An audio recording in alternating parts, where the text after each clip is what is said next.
Bienvenue sur Les âmes en guerre, la chaîne où nous racontons les histoires de ceux et celles dont le courage n'a jamais été gravé dans le marbre. Quand nous pensons à la guerre, nous voyons les soldats, des hommes, partout, des hommes qui se battent, qui meurent dans les tranchées, qui pilotent des avions. Mais pendant qu'ils se battaient, qui forgeaient les balles qu'ils tiraient, qui remplissaient les obus qu'ils lançaient, pendant que le monde brûlait, une autre armée, une armée silencieuse, s'est levée. Une armée de femmes. Elles n'avaient pas d'uniforme, pas de fusil. Leurs mains n'étaient pas faites pour tuer, mais pour coudre, cuisiner ou taper à la machine. Et pourtant, ce sont elles qui ont manipulé les substances les plus mortelles de la planète. C'est l'histoire d'un secret. Le secret de ce qu'il en coûtait de fabriquer la mort. Un secret gardé non pas de l'ennemi, mais de leur propre peuple. C'est l'histoire des femmes qui fabriquaient des munitions pendant que le monde brûlait et du prix terrible qu'elles ont payé. Si vous croyez que ces femmes étaient des soldats au même titre que les hommes, abonnez-vous aux âmes en guerre. Laissez un j'aime pour honorer leur sacrifice oublié et dites-nous dans les commentaires depuis quel pays et quelle ville vous écoutez cette histoire aujourd'hui. Notre histoire commence en 1916. L'Europe est en feu depuis 2 ans. La Grande Guerre, la Première Guerre mondiale, devait être terminée pour Noël 1914. Elle est devenue un enfer industriel, un broyeur de chair humain. Des batailles comme Verdun et la Somme ne sont pas des combats, ce sont des consommations. L'artillerie dévore des millions d'obus par jour. Et l'Angleterre, comme la France, est à court. Elle est à court de tout. Mais surtout, elle est à court d'hommes. Ils sont tous partis. Ils sont dans les tranchées en Flandre. Les usines qui doivent produire les obus pour les sauver sont silencieuses. C'est un paradoxe mortel. Pour gagner la guerre, il faut des munitions. Mais ceux qui s'avèrent les fabriquer sont en train de mourir faute de munitions. Le gouvernement britannique, désespéré, lance un appel. Un appel non pas aux hommes, mais aux femmes. C'est une révolution. C'est une trahison des mœurs de l'époque. La femme dont la place est au foyer est soudainement appelée à l'usine. Et pas n'importe quelle usine. L'usine de munitions. C'est là que nous rencontrons Ethel. Elle a 19 ans. Son mari Thomas est quelque part près d'Ypres. Elle n'a pas eu de ses nouvelles depuis 3 mois. Elle était servante dans une grande maison.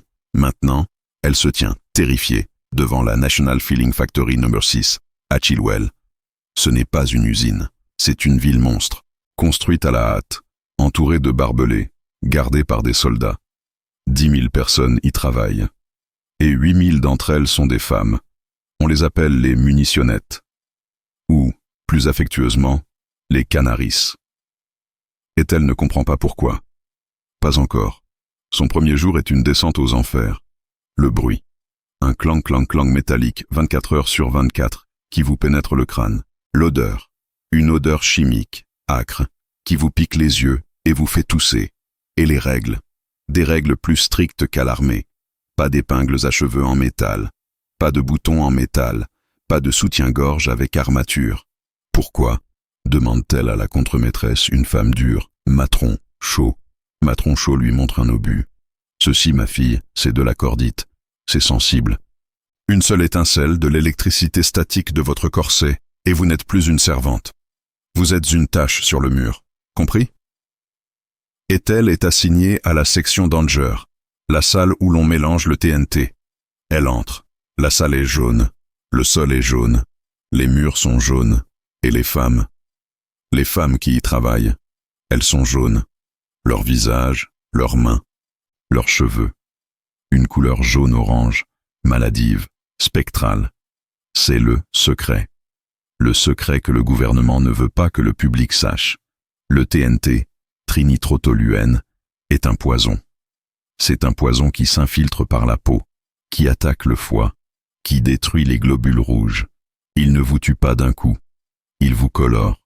Il vous transforme en canari. Ethel commence son travail. 12 heures par jour. 6 jours par semaine. Son travail est simple. Mélanger la poudre de TNT avec du nitrate d'ammonium pour faire de l'amatol. C'est un travail de cuisine. Une cuisine de l'enfer. La poudre jaune est partout. Elle est dans l'air. Elle se dépose sur sa peau, dans ses cheveux, sous ses ongles. Elle ne peut pas y échapper. Elle porte un masque en tissu, mais il est inutile. Au bout d'une semaine, Ethel se regarde dans le miroir. Sa peau, autrefois pâle, a une teinte jaunâtre. Ses cheveux blonds sont devenus orange vif. Elle est devenue un canari. Et avec la couleur vient la maladie, les nausées du TNT. Elle vomit chaque matin avant d'aller au travail. Son sang s'appauvrit. Elle est faible, mais elle ne peut pas s'arrêter. Si elle s'arrête, Thomas, son mari, n'aura plus d'obus. Et les autres femmes, elles partagent le même secret. Elles développent une camaraderie de l'ombre, une sororité du poison. Elles blaguent. Elles se teignent les cheveux de couleur vive pour cacher le jaune. Elles organisent des concours de la plus belle teinte de jaune. Mais sous les rires, il y a la peur. Car le poison n'est pas le seul danger. L'autre danger, c'est le feu. Le secret jaune était un fardeau que les femmes de Chilwell portaient avec une fierté morbide, une médaille de guerre non officielle peinte sur leur propre peau. Mais la couleur, le poison, était un ennemi lent. Il y en avait un autre, instantané et absolu, l'explosion. La section Danger n'était pas un nom métaphorique. L'usine de Chilwell, comme des dizaines d'autres à travers la France et l'Angleterre, était une bombe à retardement de la taille d'une ville. Les femmes marchaient sur un fil de rasoir, 12 heures par jour. Le sol était en bois, méticuleusement lavé, mais la moindre poussière de TNT, invisible, pouvait s'accumuler dans une fissure. L'électricité statique était l'ennemi. Matron Shaw, la contremaîtresse, n'était pas seulement une superviseure. Elle était une gardienne de prison. Elle fouillait les femmes chaque matin. Une épingle à cheveux oubliée, une bague en métal sous un gant. C'était un renvoi immédiat. Pas par cruauté, mais par peur. Une étincelle, mes filles, répétait-elle, sa voix dure comme l'acier. Une seule étincelle, et Dieu lui-même ne retrouvera pas vos morceaux. Les femmes portaient des chaussures spéciales, sans clous métalliques. Leurs sous-vêtements devaient être en flanelle, pas en soie, qui pouvait créer de l'électricité statique. Elle travaillait dans une atmosphère de tension si palpable qu'elle en était suffocante. Et elle fut assignée à la tâche la plus redoutée, le tapping. Une fois l'obus rempli du mélange d'amatol, il fallait le tasser. Mais la poudre pouvait former des bulles d'air. Une bulle d'air, lors du tir, pouvait provoquer une explosion prématurée dans le canon, tuant l'équipage du mari d'Ethel. Pour tasser la poudre, il fallait frapper l'obus. Ethel passait ses journées avec un maillet en bois et un poinçon en bois, tapotant doucement. Toc, toc, toc. Le flanc d'un obus de 18 livres rempli de 2 kilos de TNT. Elle le faisait, son corps entier tendu, priant à chaque coup. Si elle tapait trop fort, si une impureté, un grain de sable, se trouvait dans le mélange, le toc deviendrait un bang final. Elle vit cela arriver. Une femme, 2 rangées plus loin, une jeune mère nommée Grace, était fatiguée. C'était sa 11e heure de travail. Son maillet glissa. Le coup fut trop sec. Il n'y eut pas de cri. Juste un flash blanc aveuglant et un boom qui souffla Ethel de son banc. Quand elle rouvrit les yeux, ses oreilles saignant, il y avait un trou béant là où Grace avait été. Un trou dans le sol en bois, un trou dans le toit. De Grace, il ne restait rien. Absolument rien. L'usine s'arrêta. Pendant 10 secondes, le sifflet de Matron Shaw retentit. Debout, debout, évacuez la fumée. L'équipe de nettoyage! Les autres, retournez au travail! Ethel, tremblant de tous ses membres, fut remise sur son banc. Une autre femme, le visage aussi blanc qu'un fantôme, apporta un nouvel obus. « Tape, ma fille !» lui dit la femme, sa voix douce. « Tape pour Thomas, tape pour Grace. » Et Ethel, les larmes coulant sur son visage jaune, recommença.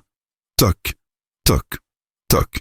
Ce secret, le secret du danger constant, créa un lien que les soldats eux-mêmes ne pouvaient pas comprendre. Ces femmes vivaient avec la mort, non pas face à un ennemi qu'elles pouvaient voir, mais dans la paume de leurs propres mains. Elles fabriquaient la mort, et elles pouvaient les prendre à tout instant. Elles développèrent leurs propres rituels. Elles chantaient des chansons paillardes, des hymnes, n'importe quoi pour couvrir le bruit des machines et la peur dans leur ventre. Elles partageaient leur nourriture, leurs lettres du front. Elles couvraient les erreurs des autres. Si une femme était malade à cause du TNT, son ami faisait son quota pour elle, la cachant des yeux de Matron Shaw pour qu'elle ne perde pas son salaire. Elles étaient une armée, et elles avaient un ennemi commun au-delà des Allemands. Le silence. Le silence était le son de l'échec, le son de l'explosion, le son de la mort. Tant que les machines tournaient, tant que les femmes chantaient, elles étaient en vie. Le secret de l'usine n'était pas seulement la peur constante d'une explosion soudaine et violente. C'était un secret plus profond, plus insidieux, que les femmes emportèrent chez elles, que le gouvernement taisait et que la propagande niait activement. Sur les murs de la cantine, des affiches de propagande montraient des munitionnettes souriantes, à la peau rose, les joues pleines, tendant fièrement un obus. Le slogan disait « Elle aussi sert le pays ». Mais la réalité, c'était le miroir, c'était le visage d'Ethel. Après un mois dans la section Danger, sa peau n'était plus teintée. Elle était d'un jaune safran, une couleur si vibrante qu'elle semblait artificielle. Ses lèvres avaient pâli. Elle souffrait de ce que les médecins de l'usine, dans un euphémisme cruel, appelaient l'ictère toxique. Le TNT avait commencé à détruire son foie. Matron Chaud, lors d'une inspection, vit les mains tremblantes d'Ethel. Elle l'attrapa par le bras, sans un mot, et l'emmena à l'infirmerie. Mais elle ne l'emmena pas dans la salle principale, celle des coupures et des contusions. Elle la conduisit à l'arrière, derrière une porte verrouillée. C'était le repos des Canaris. Ethel entra et son sang se glaça. Ce n'était pas une salle de repos, c'était un hospice. Une douzaine de lits étaient alignés. Et dans ces lits gisaient les femmes les plus jaunes qu'elle ait jamais vues. Certaines avaient les cheveux d'un orange presque vert. D'autres étaient si faibles qu'elles ne pouvaient pas lever la main. C'étaient les cas graves, des femmes dont le foie avait cessé de fonctionner. « Tu bois ton lait, fille ?» demanda Matron Chaud, sa voix inhabituellement douce. « Oui, Matron, » mentit Ethel. On leur donnait une pinte de lait par jour, une tentative dérisoire de diluer le poison. « Tu bois plus ?» ordonna la Matron. « Tu vois ça ? C'est ce qui arrive quand on ne boit pas son lait. C'est ce qui arrive quand on est faible. » Mais elles savaient toutes les deux que c'était un mensonge. Le lait ne faisait rien. Le poison gagnait, inexorablement. C'est là qu'Ethel apprit le vrai secret. Une jeune femme, à peine plus âgée qu'elle, lui attrapa la main. Sa peau était froide. « Ils ne te le diront pas, » murmura-t-elle. « Mais tu ne pourras plus avoir d'enfant. » Ethel la regarda, horrifiée. « Quoi ? Le poison, il rentre partout. Il te rend stérile. La plupart d'entre nous, ici. On ne sera jamais mère. » Ce fut, pour Ethel, un choc plus violent que l'explosion de grâce. Mourir, c'était une chose. Mais survivre, stérile, incapable de reconstruire une famille avec Thomas s'il revenait du front. C'était une mort de l'intérieur. C'était le sacrifice ultime que la patrie exigeait, un sacrifice dont on ne parlait jamais. Pourquoi restait-elle ? Pourquoi Ethel est-elle retournée sur son banc de tapping le lendemain, son corps empoisonné, son avenir volé ? Elle resta à cause de la sororité. Elle resta parce que les femmes qui partageaient ce terrible secret étaient devenues sa seule famille. Elles se protégeaient. Elles développèrent un langage codé pour parler de leur malédiction jaune. Elles partageaient des remèdes de grand-mère inutiles, des herbes, des prières, et elles partageaient une haine silencieuse pour celles qui ne comprenaient pas. Quand les dames de la charité venaient visiter l'usine, avec leurs chapeaux à plumes et leurs gants blancs, regardant les pauvres petites Canaris avec pitié, les femmes les regardaient avec un mépris glacial. Que savaient-elles du toc, toc, toc, de la mort? Que savaient-elles du sacrifice de leur propre fertilité? Ces mains jaunes, ces mains empoisonnées, construisaient la victoire sur les ruines de leur propre corps. Et ce secret, elles le gardaient même de leurs hommes. Dans ses lettres à Thomas, Ethel ne parlait jamais de sa peau. Elle parlait de ses nouvelles amies, des chansons qu'elle chantait. Elle mentait. Elle lui disait qu'elle était en bonne santé. Elle lui disait que tout allait bien, car son travail n'était pas seulement de lui envoyer des obus. C'était aussi de lui préserver l'illusion d'un chez-soi qui n'existait plus. Le sacrifice lent, le poison jaune, était devenu la norme. Les femmes de Chilwell, comme des milliers d'autres à travers l'Europe, avaient accepté leur destin. Elles étaient les Canaris, et elles chantaient en attendant la mort. Mais la tragédie qui allait frapper la National Filling Factory No. 6 et transformer ces femmes en véritables martyrs n'allait pas être lente. Elle allait être instantanée. Nous sommes le 1er juillet 1918. La guerre est entrée dans sa phase finale, la plus désespérée. L'Allemagne, libérée du front russe, a lancé son offensive de printemps, une tentative cataclysmique pour briser les lignes alliées avant que les Américains n'arrivent en force. La demande de munitions est plus frénétique que jamais. L'usine de Chilwell a battu tous les records. Elle a produit, à elle seule, plus de 19 millions d'obus, la moitié de tous les obus utilisés par l'armée britannique. L'usine ne dort plus. Elle est en état de fièvre permanente. La sécurité, autrefois draconienne, commence à se relâcher sous la pression du quota.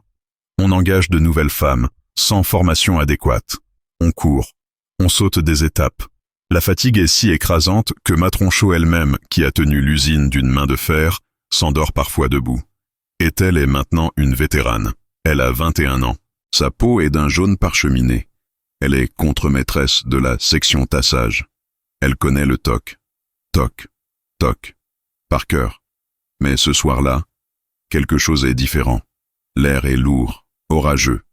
L'électricité statique est si forte qu'on peut la sentir crépiter sur la peau. « Attention les filles », dit Ethel, sa voix rauque. « Allez-y doucement, le diable est dans l'air ce soir. » Mais à l'autre bout de l'usine, dans la section fonte, là où le TNT est fondu et mélangé à l'amatol, la pression est trop forte. Un ingénieur, paniqué par un retard de livraison, ordonne de chauffer plus fort. C'est une violation de la règle d'or. Le TNT est stable, mais s'il est chauffé trop vite, il devient aussi capricieux que la nitroglycérine. À 19h12, une cuve de TNT surchauffée prend feu. Il n'y a pas d'alarme, il n'y a pas de cri. Il y a un flash blanc-bleu, si brillant qu'il éclipse le soleil couchant. Puis un son que les survivants ne décriront pas comme une explosion, mais comme le déchirement du monde. 8 tonnes de TNT, l'équivalent de la production de toute une journée, viennent d'exploser en une seule fois. Ethel, à 500 mètres de là, est projetée de son banc par une vague de pression si violente qu'elle lui brise 2 côtes avant même qu'elle ne touche le mur. Le toit de la section tassage s'envole, remplacé par un ciel rouge sang. Ethel se relève, ses oreilles saignant, incapable d'entendre. Elle regarde vers la section fonte. Il n'y a plus de section fonte, il n'y a plus d'usine. Il y a un cratère de 50 mètres de large, au fond duquel bout un lac de métal en fusion. 134 personnes se trouvaient dans cette section. Elles ont été vaporisées. Elles n'existent plus. Les femmes autour d'Ethel hurlent, mais Ethel ne peut pas les entendre. Elle ne voit que leurs bouches ouvertes. Le chaos est total. L'explosion initiale a déclenché un incendie, et l'incendie se propage. Il se propage vers le danger ultime, le dépôt principal. Le dépôt principal contient, à ce moment précis, plus de 120 tonnes d'obus finis. Si cet entrepôt explose, ce ne sera pas un accident industriel. Ce sera une explosion qui rayera la ville de Nottingham, à 10 km de là, de la carte. Ce sera la plus grande explosion non nucléaire de l'histoire. La panique est totale. Les ouvriers, les quelques gardes, les infirmières. Tout le monde fuit. Ils courent pour sauver leur vie, loin du brasier qui s'intensifie, un rugissement qui aspire l'air. Tout le monde fuit, sauf les Canaris. Ethel, ses côtes cassées lui déchirant la poitrine à chaque respiration, se relève. Elle voit Matronchot, son visage noir de suie, hurler des ordres qu'Ethel ne peut pas entendre. Mais elle comprend. Matronchot ne court pas loin du feu. Elle court vers le dépôt principal. Et Ethel la suit. D'autres femmes aussi. Des femmes à la peau jaune, des femmes qui n'ont plus rien à perdre, pas même leur fertilité. Elles savent ce qu'est le sacrifice. Elles forment une chaîne humaine. Le feu est à 100 mètres du dépôt. La chaleur est si intense qu'elle fait fondre les vitres des bâtiments voisins. Il n'y a pas d'équipement anti-incendie moderne.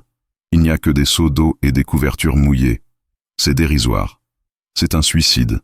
Mais elles se battent. Elles se battent non pas pour sauver leur vie, mais pour sauver les obus qu'elles ont fabriqués. Ces obus qui contiennent leur sang et leur poison. Elles se battent pour sauver la ville. L'histoire a retenu l'arrivée des pompiers 1 heure plus tard. Mais quand ils sont arrivés, le feu était contenu. Il était contenu non pas par l'eau, mais par un mur de corps. Ethel et Matronchot ont passé la nuit à jeter des couvertures trempées sur les flammes, à rouler des barils de poudre instables, hors de portée du feu. À l'aube, le feu est maîtrisé. L'usine est une ruine fumante. Le bilan est terrible, 134 morts, dont 25 femmes, et 250 blessés graves. Mais le dépôt principal, avec ses 120 tonnes d'explosifs, est intacte. Les Canaris ont sauvé Nottingham. L'explosion de Chilwell fut si violente qu'elle fut entendue jusqu'à Londres. Mais le gouvernement, terrifié à l'idée que le moral de la nation ne s'effondre, étouffa l'affaire. Le secret. Encore le secret. Le matin du 2 juillet 1918, ce qui restait de l'usine de Chilwell n'était pas un lieu de travail. C'était un paysage lunaire, une blessure béante dans la terre anglaise. Le cratère fumait encore. Le silence, qui avait été l'ennemi juré des femmes, régnait désormais en maître. Un silence lourd, poisseux, brisé uniquement par les gémissements des blessés et le bruit des pelles cherchant des corps qui n'existaient plus. Sur les 134 morts, plus de 100 n'ont jamais été identifiés. Ils avaient été, selon le terme officiel, vaporisés. Ethel, ses côtes cassées lui envoyant des lances de feu à chaque respiration, errait dans les décombres. Elle n'était plus jaune. Elle était noire de suie et de sang séché. Elle cherchait des survivantes, mais elle cherchait surtout un sens. Elle et les autres Canaris de la chaîne du feu, celles qui avaient empêché l'explosion du dépôt principal, n'ont pas été accueillies en héroïnes. Elles ont été mises à l'écart, dans une tente médicale, et interrogées. Non pas sur leur bravoure, mais sur la cause. Le gouvernement, terrifié par l'impact de cette catastrophe sur le moral de la nation, une nation déjà au bord de la rupture après 4 ans de guerre, a immédiatement classé l'affaire « secret défense ». L'histoire de Chilwell ne devait pas sortir. La première version officielle, publiée dans les journaux locaux, ne parlait pas de 134 morts. Elle parlait d'un incident mineur, dans une usine d'État, faisant quelques victimes. Le secret qui protégeait l'effort de guerre valait plus que la vérité des femmes mortes. L'enquête fut une parodie de justice. Elle a conclu à un décès par mésaventure, blâmant la nature volatile des composants chimiques et l'humidité de l'air. Pas un mot sur la pression des quotas. Pas un mot sur l'ingénieur qui avait ordonné de chauffer plus fort. Pas un mot sur les 120 tonnes d'explosifs qui avaient été sauvés. L'héroïsme de Matronchot, d'Ethel, et des dizaines de femmes qui avaient informé la chaîne humaine, fut effacé des registres. Pourquoi? Parce que célébrer leur héroïsme, c'était admettre le danger. Et admettre le danger, c'était risquer de voir les autres usines, les autres Canaris à travers le pays, paniquer et s'arrêter. La guerre n'avait pas le temps pour les héros morts, elle avait besoin de travailleurs vivants. La chose la plus incroyable s'est alors produite. L'usine était détruite. Mais la guerre continuait. Le maréchal Haig, en France, réclamait des obus. L'ordre de Londres fut surréaliste. Reconstruisez. L'usine de Chilwell fut reconstruite sur ses propres cendres, avec une vitesse qui défiait le deuil. Moins de 30 jours après l'explosion qui avait tué 134 personnes, l'usine redémarra. Et qui allait y travailler? Les survivantes. Ethel, ses côtes à peine bandées, fut rappelée. Matronchot, son visage désormais une carte de cicatrices de brûlure, se tenait à la nouvelle porte, son sifflet à la main. « Vous avez eu un mois de repos, mes filles », dit-elle, sa voix plus brisée que jamais. La guerre n'attend pas, et les femmes sont revenues. Elles sont revenues travailler sur le sol même où leurs amis s'étaient vaporisés. Elles sont revenues manipuler le TNT, ce poison jaune qui leur avait déjà tout pris. Pourquoi sont-elles revenues? Par patriotisme? Peut-être. Par besoin d'argent? Certainement. Mais surtout, elles sont revenues à cause de ce lien, cette sororité forgée dans le secret. Elles étaient les seules à savoir. Elles étaient les seules à comprendre le sacrifice. Elles étaient devenues une famille, et la tombe de leur sœur était leur nouvelle église. Elles ont travaillé pendant encore 4 mois. Le toc, toc, toc. Du maillet sur l'obus repris, mais le chant avait disparu. Les femmes travaillaient en silence, dans une usine nouvelle, hantée par les fantômes jaunes. Puis, le 11 novembre 1918, 11 heures du matin, l'armistice. La guerre était finie. La sirène de l'usine, la même qui avait hurlé pour l'incendie, retentit. Mais cette fois, c'était un son long, continu, triomphant. Les machines s'arrêtèrent. Le silence, enfin. Mais ce n'était pas un silence de paix, c'était un silence de vide. Ethel se tenait à son banc. Elle regarda l'obus à moitié rempli devant elle. Thomas, son mari, avait survécu. Il allait rentrer. Mais elle était jaune. Elle était stérile. Et elle ne savait plus comment vivre sans le toc. Toc, toc, de la mort.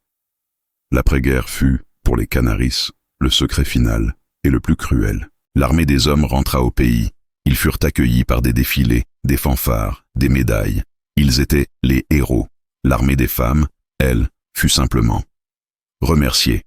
Elles reçurent leur dernier chèque de paie et l'ordre de rendre leurs salopettes. Le gouvernement, qui les avait suppliés de venir, leur ordonna de repartir. Laissez les emplois aux hommes, disaient les nouvelles affiches. Les Canaris sont rentrés chez elles, mais elles n'étaient plus les mêmes. Ethel retrouva Thomas. Mais leur réunion fut empoisonnée. Il était un héros, mais il était brisé par les gaz. Elle était une héroïne, mais elle était brisée par le poison. Et sa peau était toujours jaune. Ce jaune, qui avait été la marque invisible de leur sacrifice, devint une marque de honte. Les gens qui n'avaient jamais su le secret les regardaient avec suspicion. Cette couleur n'était pas naturelle. C'était la couleur de la maladie, de la pauvreté, de la basse classe. Les femmes qui avaient sauvé la nation étaient maintenant rejetées par elles.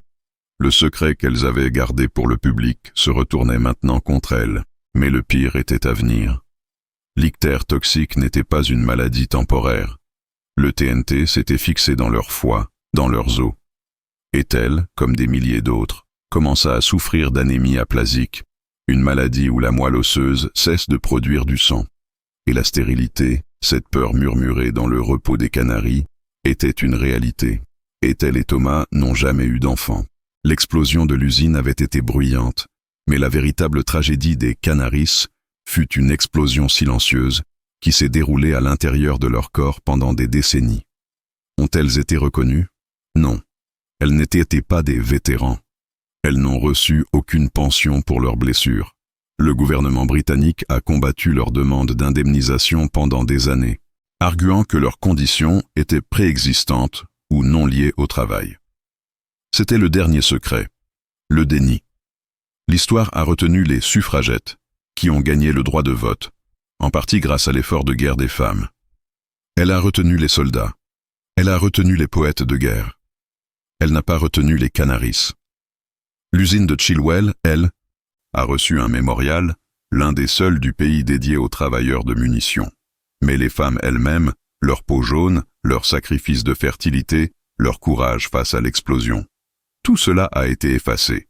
Le secret des femmes qui fabriquaient des munitions, c'était qu'on leur avait demandé un sacrifice total, un sacrifice de leur corps, de leur avenir, et qu'en retour, on leur avait demandé une dernière chose, leur silence. Elles ont construit la victoire avec leurs mains nues, et le monde les a remerciées en les oubliant.